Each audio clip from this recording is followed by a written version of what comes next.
ఇప్పటివరకు శాసనసభలో జరిగిన 2 సమావేశాలకు వైఎస్ఆర్సీపీ నాయకులు గైర్హాజరు కావడాన్ని తప్పుపడుతూ జగన్మోహన్ రెడ్డి అతని అనుచరులు వెంటనే వారి ఎమ్మెల్యే పదవులకు రాజీనామా చేయాలని తెలుగుదేశం పార్టీ నాయకులు మాజీ ఎమ్మెల్యే బగిడి గోపాల్ డిమాండ్ చేశారు. తిరుపతి ప్రెస్ క్లబ్లో బుధవారం సాయంత్రం జరిగిన మీడియా సమావేశంలో ఆయన మాట్లాడుతూ గత ప్రభుత్వ కాలంలో వైసీపీ నాయకులు మాజీ ముఖ్యమంత్రి వైఎస్ జగన్మోహన్ రెడ్డి అధికార దుర్వినియోగం చేశారు అంటూ విమర్శించారు. 150 కోట్ల విలువ చేసే ఫర్నిచర్లను ఉందని వెంటనే దాన్ని ప్రభుత్వానికి అప్పచెప్పాలని ఆయన డిమాండ్ చేశారు. జగన్మోహన్ రెడ్డి ప్రజల ఆస్తులను ప్రజల హక్కులను కాలరాశారు అంటూ విమర్శించారు. ఎవరైనా శాసనసభ్యుడు శాసనసభ సమావేశాలకు గైర్హాజరైతే వారిని ఎమ్మెల్యే పదవి నుంచి తొలగించే విధంగా చట్టబద్ధం చేయాల్సిన అవసరం ఎంతైనా ఉందని ఆయన ముఖ్యమంత్రి చంద్రబాబు నాయుడుకు సూచించారు. తెలుగుదేశం పార్టీ అభివృద్ధికే కాదు అవినీతిపై కొరడా జూలిపించడానికి అధికారులకు స్వేచ్ఛనియాలని అన్నారు. ఈ విలేకరుల సమావేశంలో జగన్నాథం, ఆముదల, తులసిరాం, అశోక్, విక్కీలు తదితరులు పాల్గొన్నారు. ప్రారంభించిన 1982 సంవత్సరంలో తెలుగుదేశం పార్టీ ఆంధ్రప్రదేశ్ రాష్ట్రంలో ఆవిర్భావంలో వ్యవస్థాపక శాసనసభ్యుడిగా పుంగనూరు నియోజకవర్గం నుంచి ఒక కార్మికుడిగా కర్షకుడిగా ఎన్నికైన విషయం మీకు తెలుసు. ఆల్మోస్ట్ ఆల్ అందరూ కూడా నన్ను మీరు గుర్తుపడతారనుకుంటున్నాను. తర్వాత ఇప్పుడు సబ్జెక్ట్లోకి వచ్చేస్తాం.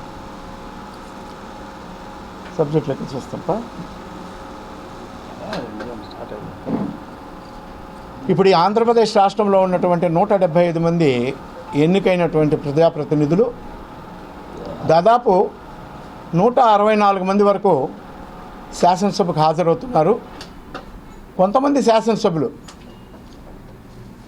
శాసనసభకు రాకుండా మన ప్రజల చేత కట్టినటువంటి ట్యాక్సులు, మనం ప్రజలు చెల్లించినటువంటి పన్నులతో జీతభత్యాలు తీసుకుంటూ, సెక్యూరిటీ తీసుకుంటూ, గన్మ్యాన్లు తీసుకుంటూ, అక్రమ వ్యాపారాలు నడుపుకుంటూ శాసనసభకు రాకుండా 11 మంది శాసనసభ్యులు నిరవధికంగా ఆబ్సెంట్ అవుతున్నారు.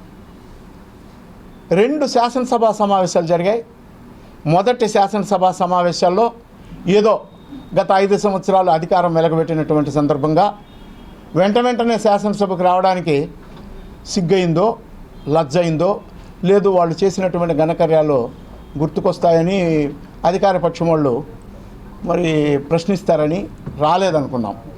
కానీ నిన్న జరిగిన శాసనసభ సమావేశాల్లో కూడా శాసనసభ లోపలికి వచ్చి శాసనసభ రిజిస్టర్లో సంతకం పెట్టి అటెండెన్స్ వేసుకొని శాసనసభ లోపలికి రాకుండా బయట నుంచి వచ్చినటువంటి శాసనసభ్యులు కూడా చాలామంది ఉన్నారు. ఇప్పటికే ఆంధ్రప్రదేశ్ రాష్ట్ర ప్రభుత్వము మాజీ ముఖ్యమంత్రి గారికి కొన్ని కోట్ల రూపాయలు ఖర్చు పెడుతూ సెక్యూరిటీ ఇస్తూ ఉంది. ఆంధ్రప్రదేశ్ రాష్ట్ర రాజధాని అమరావతిలో దాదాపు 150 కోట్ల రూపాయల ఫర్నిచరు ఆయన ఇంట్లో ఉంది, జగన్మోహన్ రెడ్డి గారి ఇంట్లో ఉంది. గత స్పీకరు కోడెల శివప్రసాదరావును సోషల్ మీడియాలో ఎగతాళి చేసి ఆయన ఆత్మహత్య చేసుకునే విధంగా మనం చూసాం చరిత్రలో. ఈరోజు సిగ్గు, లజ్జ, మానము, ఈనము, పానము ఉంటే ఈ మాజీ ముఖ్యమంత్రి గారు ఆంధ్రప్రదేశ్ రాష్ట్ర ప్రభుత్వ ప్రజల ఆస్తులను, హక్కులను హరిస్తూ ఆయన ఇంట్లోనే 150 కోట్ల రూపాయల ఫర్నిచర్ పెట్టుకున్నారని మనకు తెలుస్తూ ఉంది. అదేవిధంగా ఫర్నిచరే కాకుండా సెక్యూరిటీకి కూడా ఆంధ్రప్రదేశ్ రాష్ట్ర పోలీస్ వ్యవస్థ ఖర్చు పెడతా ఉంది. వీళ్ళు వెంటనే రాజీనామా ఇవ్వాలి అనేది నా డిమాండ్. మనం కడుతున్నటువంటి పన్నులు, మనం చెల్లిస్తున్నటువంటి ట్యాక్సులు, మన కష్టార్జితం వాళ్ళు దుర్వినియోగం చేస్తున్నారని ఆ 11 మంది శాసనసభ్యులు రాజీనామా ఇవ్వాలి.